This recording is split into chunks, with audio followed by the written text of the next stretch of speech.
집안은요, 유방은 평민 출신이고 항우는 대대로 명문 무장 출신입니다. 집안도 차이가 나죠, 그죠? 집안 내력, 특이사항 없습니다. 평민 출신이 뭔 특이사항이 있겠어요, 그죠? 작은 할아버지 항연이 진나라 장수 명장입니다. 왕전에게 패해가지고 죽임을 당하는 사건이 있었어요. 그러니까 항씨 집안은 진나라에 대한 원한이 대단히 깊은 집안입니다. 무슨 얘기인지 아시겠죠, 그죠? 두 사람 다 출신은 초나라 출신이에요. 초나라 사람인데 유방은 그냥 평민 출신이고 농사짓고 사는 집안이기 때문에 뭐 왕조가 바뀌는 통치자가 바뀌는 상관없어. 근데 저기는 작은 할아버지 때 진나라하고 싸우다가 초나라가 망하는 과정에서 할아버지가 살해당하는, 피살당하는 사건이 있었어요. 그러니까 진나라에 대한 원한이 대단히 깊어요. 성장기 특징, 주색을 밝혔다. 사마천은 고조본기, 유방에 대한 기록을 남기면서 뭐라고 얘기하냐면 호주색, 딱 세 글자로 요약을 했습니다. 호주색. 술과 여자를 좋아했다. 이게 황제에 대한, 그것도 자기 왕조 최초의 개국 황제에 대한 전기를 쓰면서 사마천은 딱 대놓고 거리낌 없이 호주색이라고 썼어요. 근데 그냥 호주색이라고 쓰면은 나중에 이 기록 진위 여부를 놓고 뭐 난리를 칠 거 아니에요. 또 그리고 기록이 폐기당할 위험도 없잖아, 있어요. 그래서 이거를 증명하기 위해서 사마천은 유방 고향을 직접 찾아가서 유방이 젊었을 때 잘 가던 술집 두 군데를 찾아내요. 그래서 고조본기에 보면은 유방이 잘 가던 술집 주모, 술집 여자 주인 주모라 그러죠, 그죠? 우리 오늘날로 얘기하면 술집 마담 두 사람 이름이 기록이 돼 있어요. 왕온과 무부라고 하는 술집 마담 이름 두 사람이 기록이 돼 있어요. 이걸로도 부족했던지 사마천이 유방이 술집을 찾아다니면서 남긴 기이한 행적까지도 기록을 합니다. 자, 유방은 술 건달이었어요. 저기 농사 짓는 집안인데 농사도 안 져. 저작거리에 나가가지고 술 마시고 여자라 밝히고 먹고 마시고 노는 게 일이었어요. 생날건달이었어요. 근데 돈이 어디 있어? 술은 좋아하는데 돈 없어요. 그러니까 맨 술집 가가지고 외상술만 얻어먹어요. 외상술만. 그래서 달아나 이거예요. 그 연말 되면 이제 장부를 정리해야 될 거 아닙니까? 그 술집 주모 두 사람이 이제 장부를 정리를 하는데 유방이 이제 중간에 이제 아들 가운데서 중간에서 태어났기 때문에 이름이 유계라고 합니다. 중간에서 둘째를 계라고 해요. 유계 장부를 보니까 딱 이놈의 인간 하루 걸러서 오네.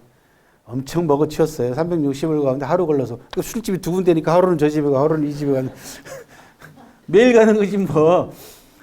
그래서 장부에 술값을 계산하려고 쫙 넘기는데 술집 주모가 이상한 걸 발견합니다. 그건 뭐냐 그러면 이 인간이 자기 술집에 온 날이면 매상이 2배, 3배로 올라가 있는 거야. 그러니까 유방만 나타났다 그러면 동네 술꾼들이 다 와가지고 모여가지고 술 한 잔씩 다 사주고 가는 거야. 유방이 외상술 먹은 거에 비해서 매상이 훨씬 많더라는 거예요. 그러니까 주모 입장에서는 술값 받을 이유가 없잖아. 계속 오기만 오면 되는 거예요. 그죠? 그렇게 해서 장부를 찢어버렸다라고 하는 재미난 일화까지도 기록을 해 놓습니다. 그러니까 어느 정도로 술 먹은지 아시겠죠. 그죠? 여기까지는 사마천 사기에 기록되어 있는 유방의 호주색에 관한 일하고 유방 고향에 갔더니요. 지방지라는 게 있잖아요. 지역에서 전해져 내려오는 유방과 관계되어 있는 전설들, 설화들 이런 것들이 있어요. 그 기록을 입수를 해가지고 제가 보니까 그 가운데 재미난 일화가 또 하나 더 있어. 유방 친구 가운데, 고향 친구 가운데 번쾌라고 하는 친구가 있어요. 번쾌는 젊은 날 뭘 했냐 그러면 개고기 장수를 했어요. 그래서 우물을 파가지고 좋은 물을 길어서 게를 삶아가지고 우리로 얘기하면 보신탕 끓여서 파는 개고기 장사예요. 유방한테는 딱이죠, 그죠? 안성맞춤이지 뭐. 그 전날 실컷 퍼마시고 아침날 해장하러 번쾌 집에 가서 해장국 한 그릇 얻어먹고 게장국 한 그릇 얻어먹고 나오면 그것처럼 좋은 게 어딨어. 허구한 날 번쾌한테 가가지고 게장국을 뺏어 먹는 거야. 번쾌가 얼마나 짜증이 나겠어요. 뭐 좀 게시할 만하면은 이 새끼 나타나가지고 한 그릇 내놔라 임마 그러고 돈도 안 내고 가잖아. 화가 나는 거예요. 그래서 하루는 번쾌가 가마솥하고 개고기하고 다 싸질머지고 배를 타고 강을 건너가 버렸어요. 저쪽 강으로 건너가서 배를 안 보낸 거야. 사공을 붙잡아 놓고 못 가게 하는 거지. 그 안동에 가면은 화해마을 가면 이렇게 돌아가는 강 보면은 줄로 이렇게 잡아 당겨서 가잖아요. 그러면 배가 와야지 타볼 거 아니야, 누군가가. 사람을 안 보내니까 그 전날 술 잔뜩 먹은 유방이 아침에 일어나서 번쾌한테 가서 해장국 한 그릇 뺏어 먹어야지. 그러고 왔더니 이놈이 없네. 그 사람들한테 수소문 해봤더니 야, 너 꼴 보기 싫어서 쭉 건너갔어, 저 강에. 저기서 보니까 김이 머락머락 피어나는 거야. 냄새는 나. 근데 이게 갈 수가 없잖아, 배가 없으니. 그래서 고함을 지릅니다. 야, 이 새끼야, 안 건너와? 그랬더니 번쾌가 야, 가라. 제발 좀. 너 징그럽다. 다시는 보지 말자. 그래가지고 유방이 한바탕 욕을 합니다. 이 새끼 말이야. 치사하게 친구한테 그럴 수 있냐는 투덜투덜 거리면서 막 욕을 하고 집으로 돌아가려고 하는데 발 밑에 이 친구만한 거북이가 한 마리 딱 나타나서 등을 딱 대고 있는 거야. 그래서 그 거북이를 타고 건너가서 또 뺏어 먹었다. 그래서 번쾌가 다시는 도망 안 갔다는 거야. 왜? 이게 보통 놈이 아니다. 그렇지 않겠어요, 그죠?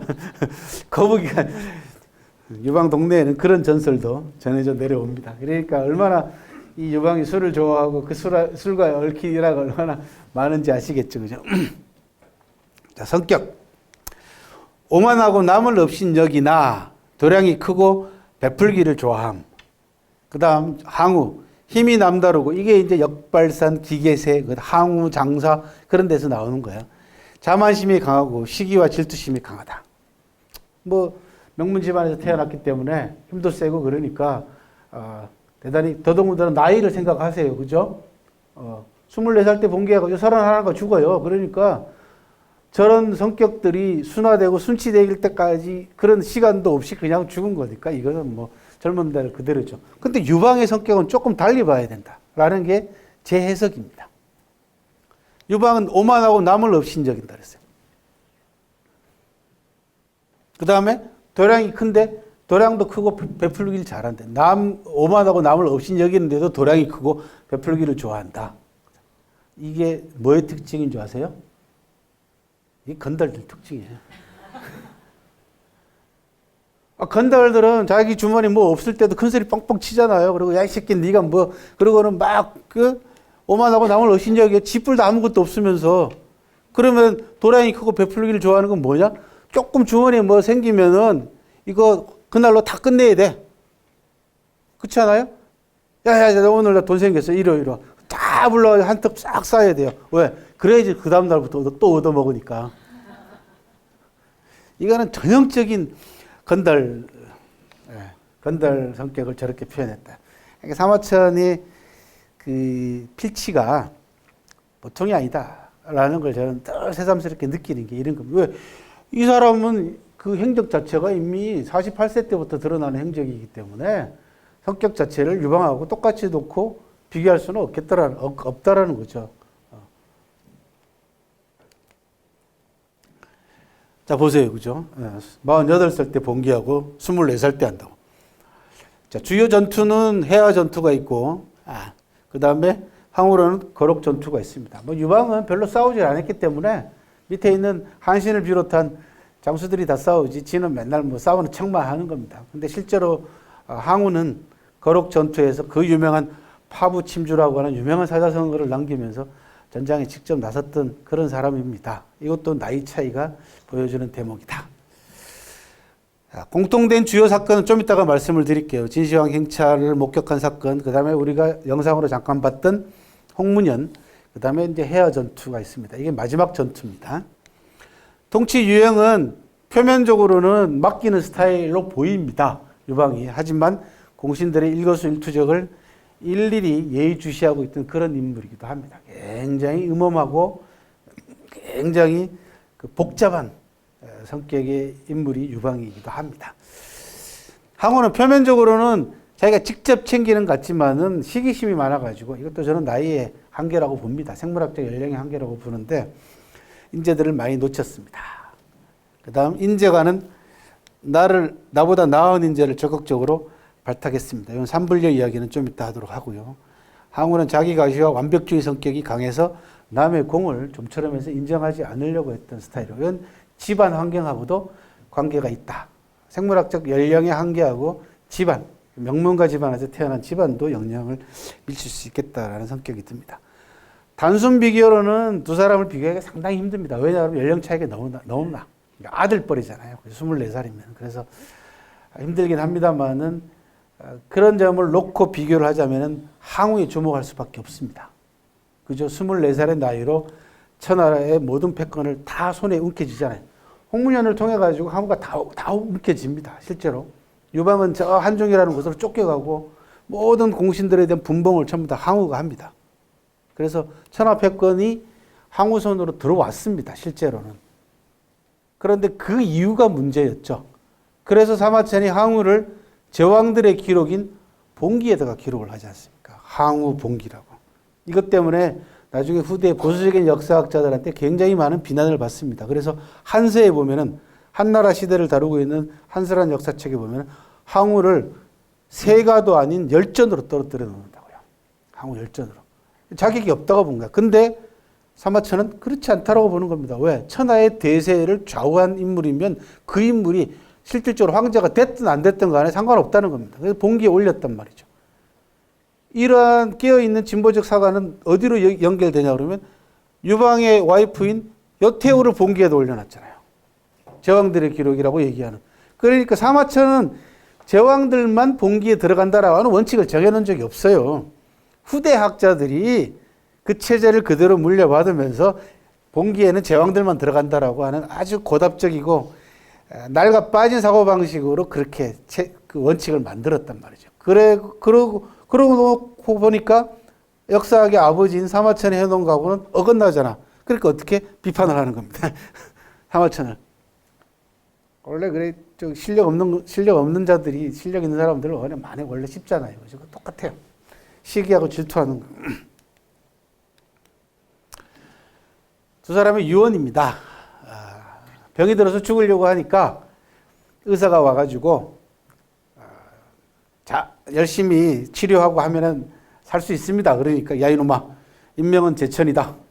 편작인들 무슨 도움이 될까 하고 조용히 그냥 죽음을 맞이합니다. 항우는 해화 전투에서 패해가지고 오도 갈 데 없는 상황에서 배를 타고 강을 건너가서 제기하십시오. 이게 이제 강동지방으로 가서 제기하라고 얘기를 하니까 하늘이 나를 망하게 하려는데 내가 그 강을 건너가서 뭘 하겠냐. 내가 너희들에게 덕을 베풀겠다 그러면서 자기 스스로 목을 그어서 자결을 합니다. 내가 너희들에게 덕을 베풀겠다는 건 무슨 얘기냐 그러면 항우한테 현상감이 걸렸어요. 현상감도 그냥 걸린 게 아니고 신체 부위별로 걸렸어. 목을 가져오는 사람한테는 얼마를 주고 뭐 벼슬은 뭘 주고 그래서 내가 니들하고 싸워봐야 뭔 소용이냐. 마지막으로 내가 니들한테 선물이나 하고 가마 하고 스스로 죽었어요. 그래서 벌떼같이 달려들어서 전부 다 사지를 찢어가지고 가져갔다고 합니다. 이게 항우의 마지막 주원이 저 정도예요. 그러니까 뭐냐 오만한 성격을 여전히 못 버리고 있는 거야. 죽는 순간까지도. 첫째, 내가 잘못해서 그런 게 아니고 하늘이 나를 그죠 망하게 하려는데 내가 뭔 수가 있겠냐라는 거 하나. 또 하나는 얘다 가져가라. 그죠? 굉장히 오만한 겁니다. 두 사람이 노래를 남깁니다. 유방은 두 개의 노래를 남깁니다. 하나는 대풍가. 반란을 진압하고 돌아오면서 고향을 아까 말씀드린 폐연 풍읍을 거쳐서 돌아옵니다. 그때 고향 사람들하고 술자리를 만들어서 얼큰하게 취하고 나니까 춤을 추면서 노래를 부릅니다. 그때 부른 노래가 대풍가라는 노래고 이성계도 나중에 고향으로 돌아와 전주에 와서 부른 노래가 대풍가입니다. 내용은 다릅니다만 제목은 똑같아요. 그리고 척부인이라고 있습니다. 유방이 아꼈던 애첩 가운데에서 척부인이 있어요. 척희라고 합니다. 이 척부인한테서 아들이 하나 나요. 어린 아들이, 그 아들 이름이 여의라고 하는 아들이 나는데, 유방이 말년에 그 여의를 자기 후계자로 삼고 싶어요. 자기를 많이 닮았다고 해서. 그래서 여태우가 산전수전 다 겪고 그 술 좋아하고 여자 좋아하는 남편 정말 뒷바라지 해가지고 황제까지 만들어놨더니 이 영감태이가 큰아들 놔두고 큰아들 해제거든. 그 여태우 몸에서 태어난 아들 놔두고 적장자입니다. 아들 놔두고 어디서 어린 아이를 황제로 만들려고 한다고 얼마나 분했겠습니까? 그래가지고 온갖 방법을 다 강구하다가 결국은 장량의 도움을 받아가지고 이 후계자 문제를 이제 척부인 아들을 후계자로 삼으려고 하는 것을 꺾어요. 그랬더니 척부인이 얼마나 또 실망했겠습니까? 그래서 척부인한테 찾아가서 유방이 술을 마시면서 척부인을 달래면서 부른 노래야. 저렇게 야야 그러면서 그죠? 결국은 나중에 유방이 죽고 난 다음에 척부인은 여태우에 해가지고 잔인하게 누나를 빼내고 귀에다가 독약을 부어가지고 귀를 멀게 하고 입도 벙어리로 만들고 손발을 잘라서 돼지 우리 속에 쳐넣습니다. 그래서 인체, 사람 돼지라고 부르게 하고 그 모습을 본 아들 해제가, 그러니까 해제가 황제, 제2대 황제가 됐잖아요. 해제가 너무너무 충격을 많이 받아가지고 정치에 완전히 뜻을 잃어버리고 매일 술이나 마시고 자기 몸을 망가뜨립니다. 그래서 젊은 나이에 일찍 죽습니다, 해제가. 그래서 모든 권력이 여태우한테 돌아가게 되고 여태우가 실질적인 황제 노릇을 하게 되죠. 그래서 사마천이 여태우를 본기에다가 편입을 시켰고요. 여태우는 정치는 잘했어요. 사마천은 나중에 뭐라고 평가했냐면 모든 정치가 안방에서 나왔지만 천하는 태평했다라고 하는 아주 유명한 말로 여태우의 정치를 높이 평가했습니다. 카리스마라고 하는 리더십의 덕목은 전에는 굉장히 많이 사용됐죠. 그죠? 뭐 카리스마가 있어야 되나? 카리스마는 원래 어디서 나오는 용어예요? 카리스마? 카리스마는 원래 어디서 나오는 용어입니까? 제가 질문을 던질 때는 이게 상품이 걸려. 오늘 제가 다 가져가야 되겠네 보니까 큰일 났네. 카리스마는 원래 신학적인 용어입니다. 신이 부여한 능력이라는 뜻이에요. 그래서 막스 웨버라는 사람이 사용하긴 했지만은 신학적인 용어입니다.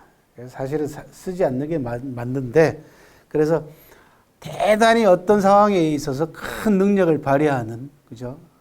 독특하면서도 누구도 넘볼 수 없는 능력을 가지고 있거나 그런 비범한 기운을 가지고 있을 때 우리는 카리스마가 있다 그렇게 얘기를 합니다. 근데 지금 리더들한테는 맞지는 않습니다만은 어쨌든 간에 이 봉건제도 이런 리더들한테는 이 카리스마라는 용어가 적용이 됩니다. 그래서 카리스마로 보는 리더십. 제가 이제 표현한 겁니다. 내용에는 충실하지만은 내용에 충실한 카리스마죠. 형식보다는. 근데 굉장히 불쾌합니다. 유방의 카리스마는. 근데 끈적끈적거려. 좀 여성들이 볼 때 징그러. 그죠? 예. 항우의 카리스마는 현상에 집착입니다. 저기 집착자가 빠졌어요. 현상에 집착하는 카리스마고 겉으로 보기에는 통쾌하지만 굉장히 단순합니다. 내용 자체가. 그래서 두 사람의 성공과 실패를 가르는 요소 가운데 하나도 두 사람이 보여주는 카리스마의 스타일 차이에서도 찾을 수가 있다.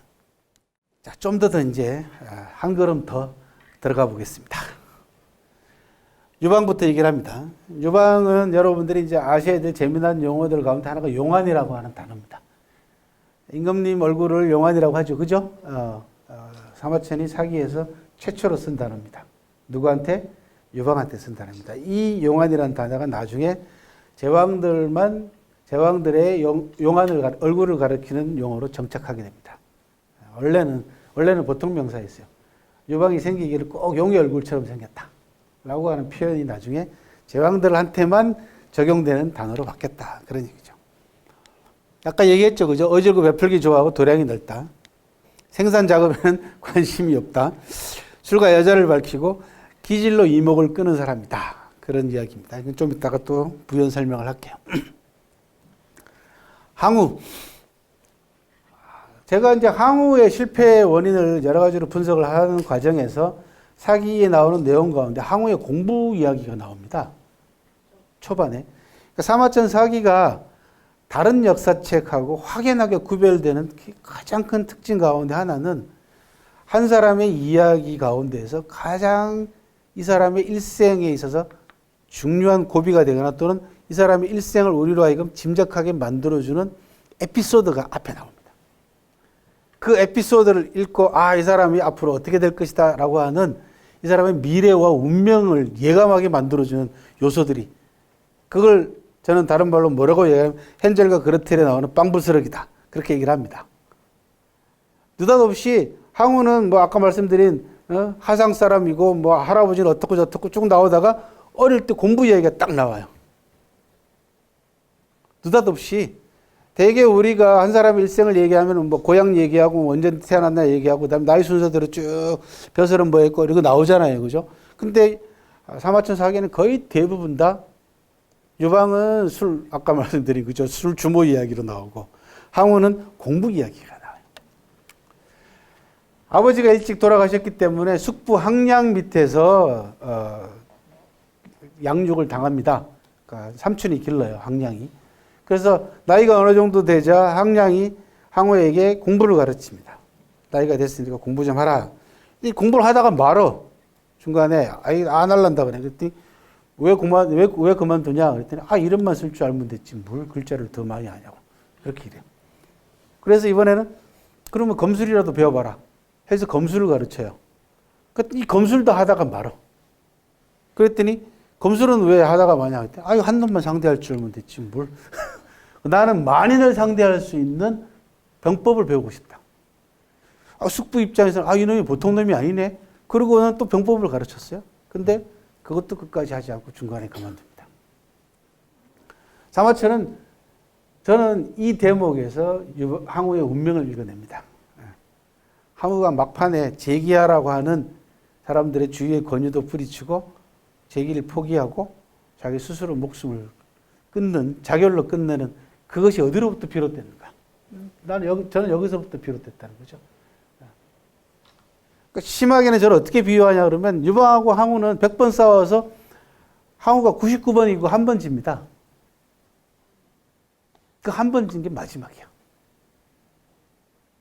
그 한 번의 패배를 견디지 못하는 거죠.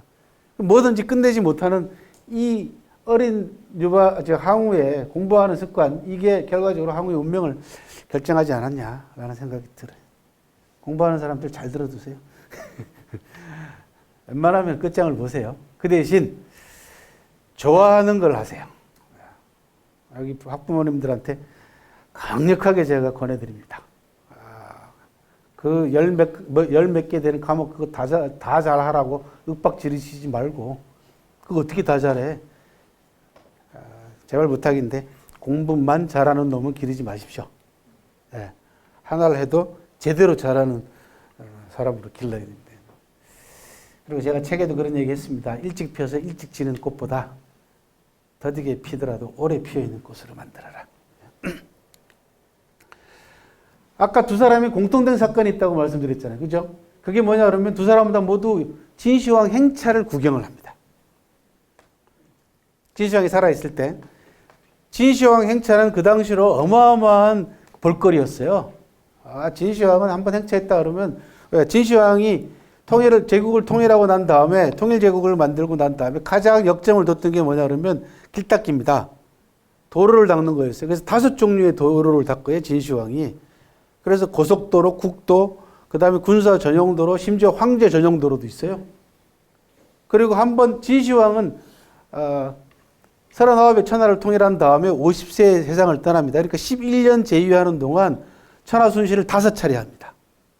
근데 천하순시는 대개 전문가들의 견해에 따르면 한 번 나가면 1년 정도 걸린대요.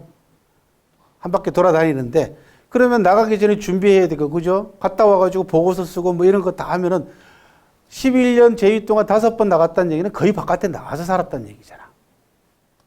그러니까 행차 자체가 곧 진시황의 이동 궁궐이나 마찬가지잖아요. 그래서 똑같은 마차가 여러 대 출행을 합니다. 그리고 진시황은 의심이 많아가지고 똑같은 마차를 여러 대 만들어 놓고 자기가 몇 호 차에 타는지 안 알려줘요. 그리고 자기가 잠잘 때도, 궁궐에 있을 때도, 잠잘 때도 어디 가서 자는지 절대로 발설을 못하게 합니다. 비밀에. 그 중국 역대 제왕들이 잠을 잘 때 어디서 자는지 비밀에 붙인 이유가 거기 있습니다. 진시황으로부터 비롯됩니다. 그래서 만에 하나 만약에 자기가 자는 침소를 발설하면 사형에 처했어요.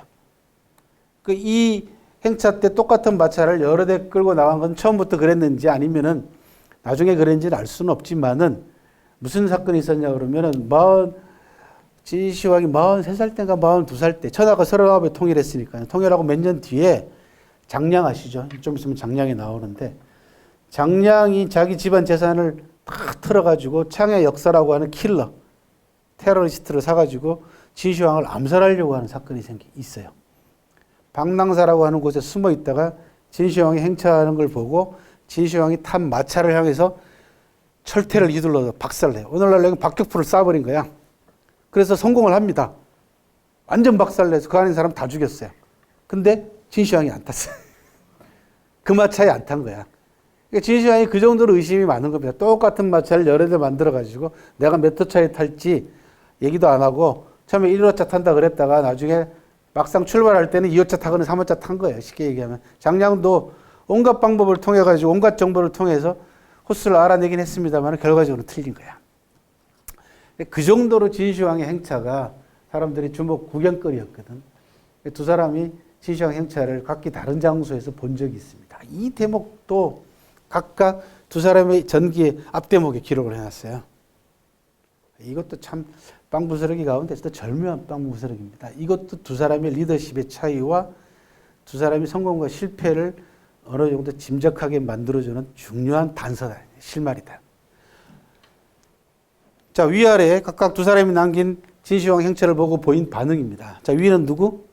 유방이요? 확실해요? 예. 네. 그럼 아래가 항우. 그죠? 네. 위가 유방이, 아래가 항우입니다. 유방은 진시황의 행차를 보고 뭐라고 얘기했냐면, 야, 남자가 저 정도는 돼야지. 사내대장부가 저 정도는 돼야지라고 얘기를 합니다. 항우는 보고는 저놈의 자리를 내가 대신할 테다. 라고 얘기를 해요. 이거를 저는 어떻게 이제 요즘 용어로 해석을 하냐 그러면 위에는 현상 인정형 리더십이고 아래는 현상 집착형 리더십입니다. 눈에 보이는 현상을 그대로 받아들이는 현상 인정형 리더가 있고 그 눈에 보이는 현상에 딱 집착해서 달라붙는 현상 집착형 리더가 있습니다. 항우는 자기 집안하고 진나라하고는 철천지 원수지간이라고 하는 어렸을 때부터 가정교육부터 시작해서 그런 의식이 강하단 말이죠. 그러니까 진시황을 저거 빨리 죽여가지고 진나라를 빨리 없애갖고 원수를 갚는 게 그러니까 자리를 빨리 뺏고 싶은 거야. 근데 유방은 야, 남편 저 정도 돼야지 하고 감탄하는 거예요. 그죠? 있는 그대로 받아들이는 거야.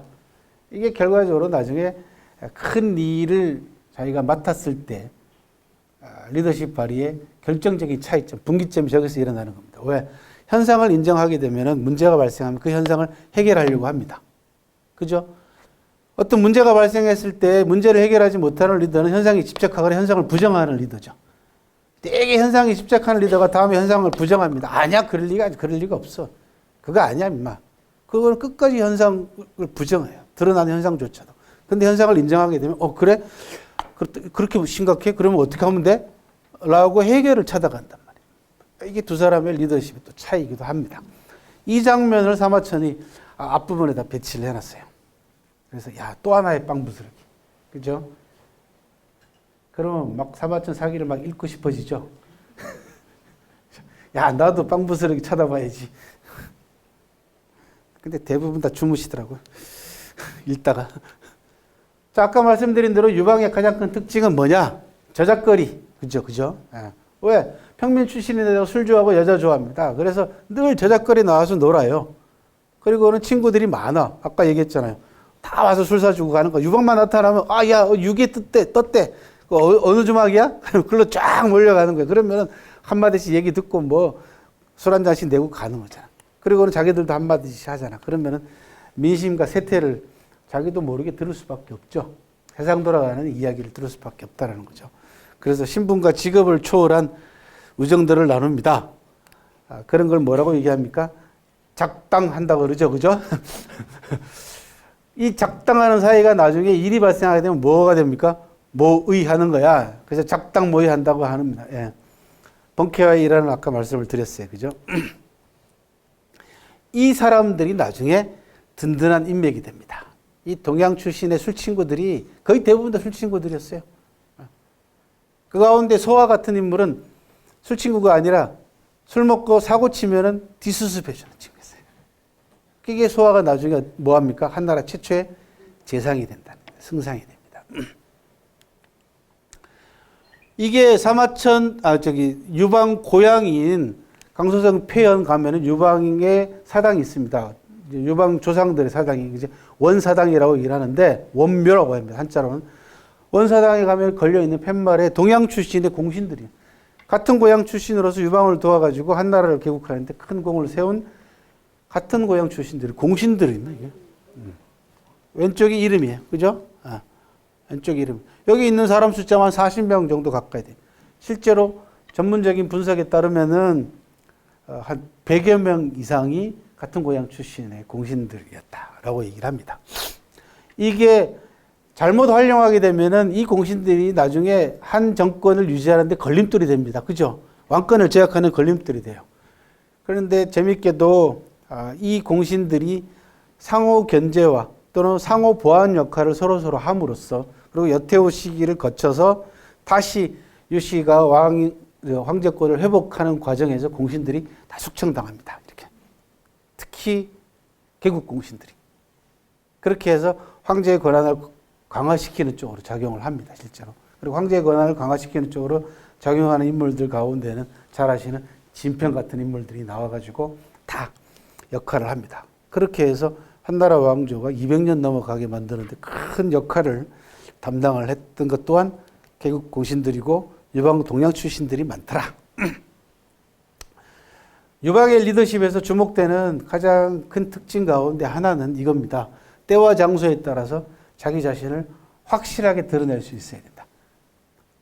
아무 때나 막 드러내지 말라 얘기예요. 그러니까 우리 시쳇말로 얘기하면 영양고도 없는 자리에서 뭐 좀 해볼래? 그러면 제가 해볼게요. 그러면 이것도 해볼래? 그것도 제가 할게요. 막 나서가지고 하다가 아무것도 못하고 넘어가는 그런 사람들. 자기 존재감을 드러내지 않으면은 못 사는 사람들. 요즘 관종이라고 하던가? 그죠? 정치인들 중에 많잖아요. 그죠? 그러면 관종 때문에 무슨 뭐 지진 가지고도 뭐 하느님이 뭐 노예다 있다고 소리하는 교회에다가 세금 물리기 때문에 하느님이 화났다라고 하는 목사 이게 다 이게 어떻게 하면 조금이라도 관심을 끌어올리려고 하는 이 관종들이 이게 국민들이 아주 따끔하게 혼을 내야 됩니다. 그런 말도 안 되는 아주 교육적으로 아주 저질스럽게 짝이 없는 그런 언행들이요. 그래서 어릴 때부터 부모들이 해야 될 역할 가운데 하나는 뭐냐 그러면은 아이들을 너무 드러나게 해서도 안 되고 또 너무 소심하게 길러서도 안 되지 않습니까? 그러기 위해서 역사 공부 이런 것들이 필요한 이유가 뭐냐 그러면은 아까 처음 말씀드린 대로 상황 능력이죠. 이러저런 상황들을 얘기를 해주고 그 상황에서 발휘하는 리더들의 리더십 이야기를 해주고 또 그런 책을 읽게 하면은 내가 이 상황에서 내가 이 일을 해야 될 것이냐 말아야 될 것인가에 대한 고민들이 어릴 때부터 일어나요. 그리고는 그것이 정당하고 옳은 일이다라고 결정을 해서 자기가 나서가지고 역할을 하게 되면 자신감이 생기죠. 그러면 리더십이 길러지는 겁니다. 그리고 그 리더십은 옛날에는 뭐 리더가 태어나는 것처럼 얘기하지만 그런 게 아니고 이제 셀프 리더십이에요. 자기 스스로가 다 리더가 될 수 있는 모든 주변 요건들을 갖추고 있는 세상이란 말이죠. 그런 리더십을 기르는데 가장 좋은 공부가 역사 공부다. 그죠? 역사하는 사람이 역사 공부하라고 얘기하는 참 힘들긴 합니다. 사실. 유방이 자기 자신을 드러내는 장면이 있습니다. 이게 뭐냐 그러면은 여태우를 아내로 맞이할 때입니다. 여태우 집안은 그 동네에서 굉장히 알아주는 유지였어요. 아버지가. 여공이라고 하는 아버지가 알아주는 지방 유지였어요. 이 여공이 한 번은 폐연을 방문합니다. 유방의 고향인. 폐연을 방문하니까 혈령이 귀빈 왔다고 이 여공을 위해서 저녁에 술자리를 마련을 합니다. 그리고는 소아로 하여금 청첩장을 돌려요. 소아가 그 당시에 폐연에서 말단 관리를 하고 있었거든요. 소아는 폐연에서 말단 관리를 하는데 굉장히 잘했어요. 행정 업무를. 그래서 중앙정부로부터 스카웃이 제의가 올 만큼 잘했는데 그 스카웃 제의를 거절합니다. 소아가. 거기는 돌아가는 천하 상황도 보니까 진달하고 오래 갈 것 같지도 않고 그다음에 친구들도 여기 많고 하니까 일단은 거절을 합니다. 자기한테 언젠가는 기회가 올 거라고 생각을 했겠죠. 그래서 이 여공을 접대하는 일과 모든 것들을 소아가 담당을 해요. 그래서 청첩장을 돌립니다. 초대장을. 모일날 몇 시에 관청 기빈실에서 여공하고 주연을 베푸니까 연회를 베푸니까 여공하고 와서 인사하고 싶은 사람들, 즉 요즘식으로 하면 명함 돌리고 싶은 사람들은 천전을 갖고 와라. 기본. 그러니까 참가비가 천전이야. 그러니까 이제 돈 좀 꽤 있는 사람들만 오라는 얘기예요. 쉽게 얘기하면은. 그리고는 유방한테는 초대장도 안 줍니다. 유방한테는 왜? 유방 오지 말라는 거예요. 술자리에만 나타났다 그러면은 모든 시선이 유방한테로 쏠리니까 오늘의 주인공은 여공이단 말이야. 그러니까 소아가 유방한테는 오라 소리도 안 하고 술자리 있다 얘기도 안 합니다. 그리고는 이제 술자리가 시작이 됐어요. 우리의 술귀신께서 그걸 모를 리가 있겠습니까? 그죠? 정보망이 확실할 텐데, 그 처음에는 시작했는데 안 와요. 그래서, 아이고, 소아는, 이제 오늘 이놈 안 올란갑다. 그리고 기분 좋게 이제 술자리가 이어져 가는데, 갑자기 웅성웅성 하는 거야, 저 문 쪽이. 그래서 가만히 보니까 사람들이 전부 다 글로 쳐다보고 있는 거야. 유방이 나타났네. 이거 난리 났어요. 그래서 소아가, 야, 가. 왜 왔어? 이거죠. 그때 여공이 누구길래 그럽니까? 그랬더니, 아이고, 신경 쓰지 마세요. 저기 동네 주정뱅이 있습니다. 빨리 가라, 빨리. 문 앞에 딱 유방이 들어오면서 어떡하냐, 그러면 손을 바짝 들면서, 풍량리 6에 만전이요. 그러고 들어옵니다. 만전이요. 하고 들어옵니다. 그 소아는 이제 기겁을 했죠. 저 점시 새끼 저거 일전도 없는 놈이 만전이요. 하고 들어온단 말이에요. 그래가지고, 가, 임마. 그러지 말라고 난리가 나요. 근데 여공이 버선발로 뛰어내려가서 유방을 맞이해서 올라갑니다. 당상으로 올라가요. 그리고는 둘이 독대를 합니다. 그 술잔을 주고받고 이름을 주고 명함을 주고받아요. 이게 중국 사람들이 사람을 접대하는 방식입니다. 여러분들 잘 아셔야 돼요. 이게 옆에 있는 소아가 저거 다 뻥이라고 술주정뱅이라고 얘기를 하면 웬만하면 그냥 알았어 하고 조용히 그냥 넘어갈 거야. 근데 이 사람이 버선발로 내려가서 유방을 맞이해갖고 오잖아요. 이 사람은 유방한테 돈이 없는 거 알아요. 여공은. 왜 한두에 산 사람이 아니잖아요. 그리고 옆에 있는 소아가 그런 거 아니라고 얘기하니까 다 안단 말이에요. 그런데도 불구하고 왜 내려갔겠어요? 왜 버선발로 내려와서 유방을 직접 자기가 손을 잡고 끌고 와서 당상으로 올라가겠습니다. 자, 여러분들 생각해 보세요. 만약에 이 여공이라는 사람이 소아의 말을 받아들여서 나 몰라라고 내버려두고 유방을 당하에서 그냥 보통 사람들하고 어울려서 술 먹고 그냥 가게 만들었으면 만전은 어떡하냐고요. 뻥이잖아요. 그죠? 그런데 돈을 가지고 있든 없든 간에 다른 사람이 10배를 불렀어요. 유방이. 그러면은 자기 몸값이 10배로 올라간 거 아니고 만전 아닙니까? 갖고 있든 갖고 없든 간에 저 사람을 귀하게 모셔야지 자기가 만전의 값어치의 몸값이 되는 거예요. 그래야지 맞는 거 아닙니까? 근데 만전이라고 부른 사람을 있는지 없는지도 확인도 안 하고 무시해버렸으면은 그게 완전 사람이 우습게 되는 거예요. 그죠? 자기 스스로 몸값을 올리기 위해서 돈이 문제가 아니에요. 부른 사람의 저 뜻을, 저 이야기를 쫙 받아들여가지고 그만큼 자기가 대접을 해주면 만전이 되는 거예요. 돈이 있든 없든 간에. 이게 중국식 인간관계입니다. 굉장히 중요합니다. 실질과 내용에 의해서 우리가 괴리감은 있긴 합니다만은 통 큰 사람은 그게 중요한 게 아니고 그 값어치를 내가 어떤 방식으로 접대해서 그 값어치만큼 올려놓느냐는 자기 자신한테 달려있다는 거죠. 굉장히 중요합니다. 그렇게 해서 앉아서 얘기를 나눠보니까 이게 보통 사람이 아니거든. 그래서 관상이 나오는 거예요. 관상을 보니까 이게 보통 귀한 관상이 아니야. 그래서 집에 돌아가서 부인한테 야 우리 딸 시집 보내야 되겠다. 유기한테. 아니 옆에서 폐연의 혈령이 응? 딸내미 귀한 데다가 시집 보내주겠다고 얘기했는데 다 거절하더니 어디 그런 낡은 딸 같은 놈한테 딸을 시집 보내려고 그러냐고 부인이 막 항의를 하니까 여자는 죄송합니다. 여자는 몰라도 돼. 아니 여자가 뭘 한다 그래. 그리고 결국 사위로 맞아들였다라고 하는 일화가 있습니다. 그리고 난 다음에 어떻게 됐을까요, 유방은요? 술을 더 마셨죠. 처갓집이 잘 사니까.